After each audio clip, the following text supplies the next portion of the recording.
Hello friends, હું છું ગુજરાત ચૌહાણ. ફરીથી આપ સર્વેનું હાર્દિક સ્વાગત કરું છું. તો ફ્રેન્ડ્સ, આજે આપણે વાત કરીશું આપણે જોબ અને બેચ ભરતીની અંદર લેટેસ્ટમાં ગુજરાત યુનિવર્સિટી 2019માં પૂછાયેલા દાખલા.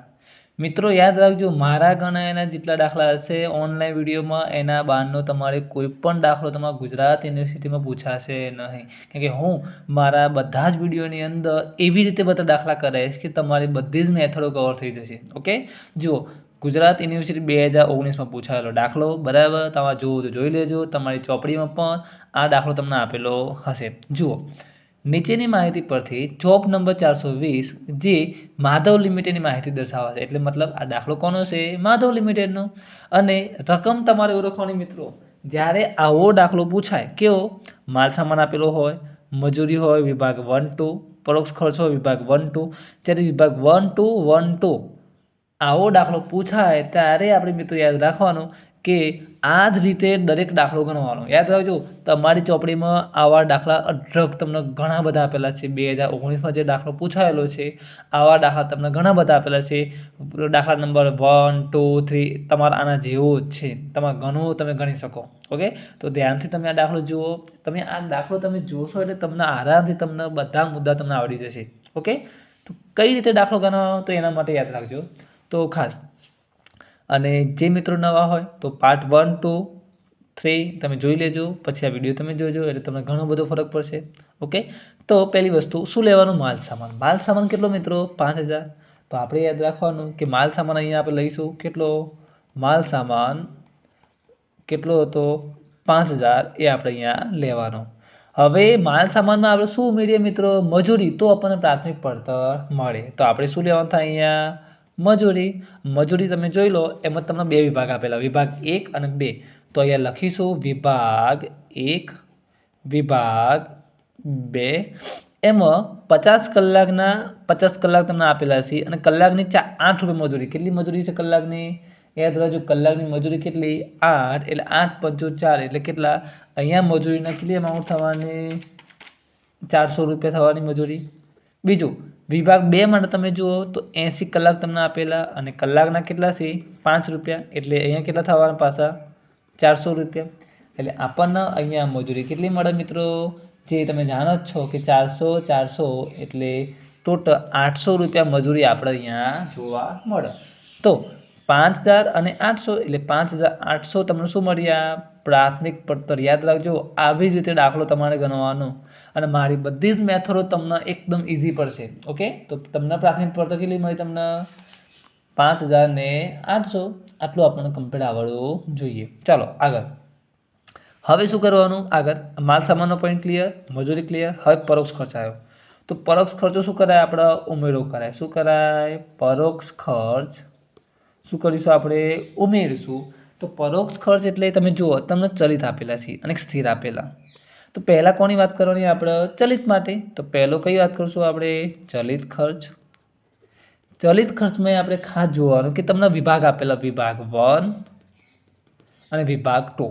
હવે આમાં આપણે કરવાનું કઈ રીતે મિત્રો? તો યાદ રાખજો કે જ્યારે ચલિત ખર્ચની વાત આવે તો આપણે શું કરવાનું? ચલિતનો પરોક્ષ ખર્ચનો દર તમારે શોધવાનો. શું કરવાનું? અહીંયા પરોક્ષ ખર્ચનો દર તમારે શોધવાનો. કઈ રીતે?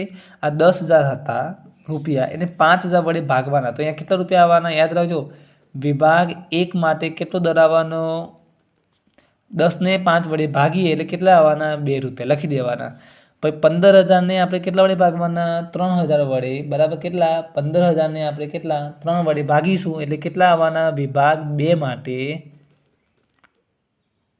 કેટલા આવવાના? 5 રૂપિયા આવવાના. કેમ કે 5 × 15. એટલે આ વસ્તુ તમે યાદ રાખજો કે 10,000 જે ખર્ચ કરો એને આપણે કલાકો વડે ભાગવાના એટલે 2 રૂપિયા મળવાના. 15,000ને 3000 વડે ભાગો એટલે કેટલા મળવાના? 5 રૂપિયા. એટલે આ વસ્તુ ભૂલતા નહીં. તમારે પરોક્ષ ખર્ચનો તમારે શું જોઈએ? અહીંયા તમને શું આપ્યો? તો રેટ આપણે જુઓ, દર. બરાબર. તો અહીંયા પણ આપણે દર અહીંયા શોધ્યો. કોનો? વિભાગ 1 માટે 2 રૂપિયા, વિભાગ 2 માટે 5 રૂપિયા. બરાબર. આ વસ્તુ ભૂલતા નહીં હો. આ તમને આવડશે તો તમે દાખલા આગળ બધા કરી શકશો. એટલે ખાસ આ તમે ભૂલતા નહીં. હવે શું કરવાનું આપણે? તો લેવાના કલાકો છે. શું લેવાના? આ જ કલાકો લેવાના. તો વિભાગ 1 માટે 50 કલાક, અને એનો દર કેટલો હતો? ₹2 એટલે કેટલા આવવાના અહીંયા? ₹100 અહીંયા આપણને આવશે. કેટલા આવવાના? ₹100 આપણને વિભાગ 1ના મળશે. બીજું, વિભાગ 2 માટે તો કેટલા લેવાના? 80 કલાક અને એનો દર કેટલો? ₹5 એટલે કેટલા આવવાના? 400. તમને આવી મેથડ તમને ક્યાંય જોવા નહીં મળે, એકદમ ઇઝી. પણ આ ₹2 અને ₹5 તમારે શોધવા પડશે અંદરથી, બરાબર? હવે 400 ને 100 એટલે 500. 500 અહીંયા મૂકી દઈએ એટલે કેટલા આવવાના? આપણે જાણીએ જ છીએ 6300. આ કોની વાત કરીએ આપણે? ચલિત માટે. હવે આપણે શું કરીશું? આપણે સ્થિર ખર્ચ ઉમેરીશું. શું કરીશું આપણે? સ્થિર ખર્ચ. તો અહીંયા લખીશું આપણે સ્થિર ખર્ચ. એમાં તમે જુઓ ₹2000 જે 1000 કલાક માટે, તો પાછો આપણે અહીંયા શું મેળવવાનો? આનો દર શોધવાનો. તો 2000 ને 1000 વડે ભાગો એટલે કેટલા રૂપિયા આવવાના? ₹2. સમજ પડી ગઈ? તો અહીંયા લઈશું આપણે પાછા કલાકો. પણ કલાકો કેવા? કુલ. કેમ કે અહીંયા વિભાગ 1 માટે 50 હતા, 2 માટે 80 હતા. પણ સ્થિર ખર્ચ એટલે બધા આખા ટોટલ એકમ માટેનો હોય, એટલે 80 + 50 એટલે ટોટલ કેટલા કલાક થવાના? 130 કલાક. એટલે 130 કલાક ગુણ્યા ₹2 જે દર હતો એ લેવાનો. એટલે 130 ગુણ્યા 2 એટલે ₹260 તમારે શું કહેવાય? સ્થિર ખર્ચ. તમને મજા આવશે મિત્રો, તમને દાખલો તમને મજા આવશે. તમે જોશો એટલે તમને દાખલો આવડી જ જશે. હવે 6300 + 260 એટલે અહીંયા 65-60 આપણને શું મળે? યાદ રાખજો, 65-60 શું મળે? કુલ પડતર. ઓકે મિત્રો? હવે અહીંયા તમે શું કીધું કે આપણે જોબ નંબર 420ની પડતર શોધવાની, આ શોધી નાખીએ આપણે. હવે વેચાણ કિંમતો 20% નફો આપણે ગણવાનો છે. તો મિત્રો આ આપણને પડતર આપેલી છે, વેચાણ કિંમત આપેલી નથી. જો તમને પડતર આપેલી હોય, શું આપેલી હોય? પડતર. જો વેચાણ કિંમત ના હોય તો આપણે શું કરવાનું? નફો શોધવા માટે યાદ રાખજો શું કરવાનું? વેચાણ કિંમત શું લેવાય? 100. નફો કેટલો?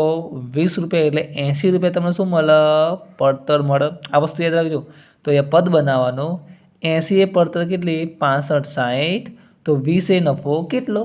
તો 65-60 ગુણ્યા 20 ભાગ્યા 80 એટલે ₹1640 આપણને શું મળે? નફો મળશે. યાદ રાખજો.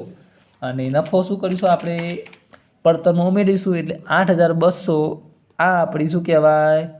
કુલ પડતર. યાદ રાખજો શું કહેવાય? કુલ તમારી વેચાણ કિંમત કેટલી? 8200. લો, આ તમારું 2019ના દાખલાનું તમારું સોલ્યુશન.